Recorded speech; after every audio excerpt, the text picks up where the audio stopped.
ఏపీలో రాజకీయాలు శరవేగంగా మారుతున్నాయి. అధికారాన్ని కోల్పోయిన వైసీపీ నుంచి పెద్ద ఎత్తున నేతలు బయటకు వస్తున్నారు. పార్టీలో నెంబర్ 2గా ఉన్న విజయసాయిరెడ్డి ఇటీవల పార్టీకి గుడ్ బై చెప్పారు. రాజకీయాల నుంచి వైదొలిగారు. ఈ పరిణామంలో వైసీపీలో ప్రకంపనలు రేపుతోంది. మరోవైపు కూటమిలో సైతం సెగలు పుడుతున్నాయి. లోకేష్ కు deputy CM Pawan Kalyan CM పదవి ఇవ్వాలన్న డిమాండ్లు తెరపైకి వస్తున్నాయి. దీంతో అన్ని రాజకీయ పక్షాల్లో ఒక రకమైన గందరగోళం ఏర్పడుతోంది.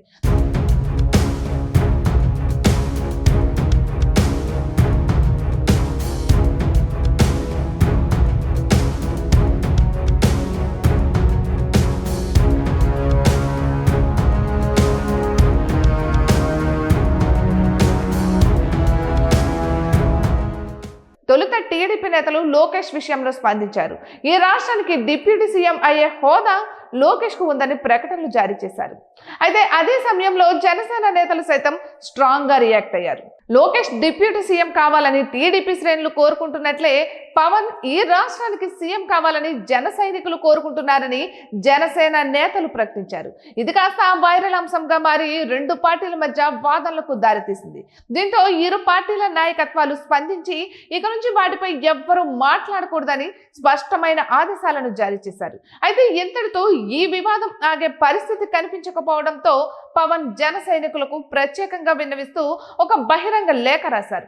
ప్రియమైన జన సైనికులకు, వీర మహిళలకు, జనసేన నాయకులకు హృదయపూర్వక నమస్కారం అంటూ లేఖ రాయడం ప్రారంభించారు. 2024 ఎన్నికల్లో ఎన్డీఏ కూటమి సాధించిన అద్వితీయ ఘన విజయం చారిత్రాత్మకం.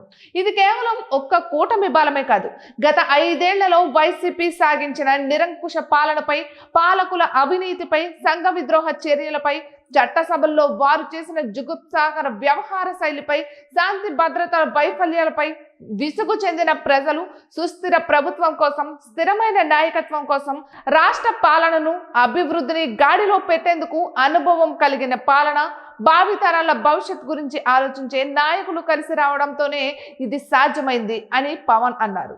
ఇక ఒక విధంగా చెప్పాలంటే జన సైనికులకు స్పష్టమైన ఆదేశాలు ఇచ్చినట్లయింది. అదే సమయంలో కూటమి సమన్వయం విషయంలో టీడీపీ కూడా కట్టుబడి ముందుకు వెళ్లాలని పవన్ సూచించినట్లయింది. మరోవైపు ప్రధాని నరేంద్ర మోడీ, ముఖ్యమంత్రి చంద్రబాబు నాయకత్వంలో ముందుకు వెళ్దామని పవన్ పిలుపునివ్వడం విశేషం. కూటమిలోని 3 పార్టీల శ్రేణులు బాధ్యతగా వ్యవహరించాలని పవన్ పిలుపునివ్వడం విశేషం.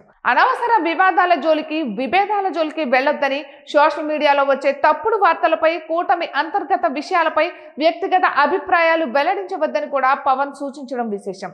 తాను ఏ రోజు పదవుల కోసం రాజకీయాలు చేయలేదని, ఇక ముందు కూడా అలాంటి రాజకీయాలు చేయనని పవన్ స్పష్టం చేయడం విశేషం.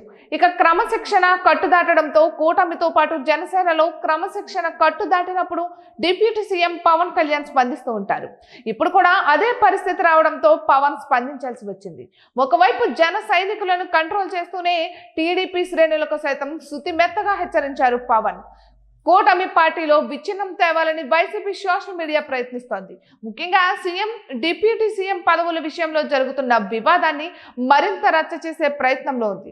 దానిపై సమాచారం అందుకున్న పవన్ కళ్యాణ్ దిద్దుబాటు చర్యలకు దిగినట్లు తెలుస్తోంది. అందుకే నేరుగా జన సైనికులకు బహిరంగ లేఖ రాస్తూనే మిగతా 2 కూటమి పార్టీలకు సైతం స్పష్టమైన సంకేతాలను ఇవ్వగలిగారు.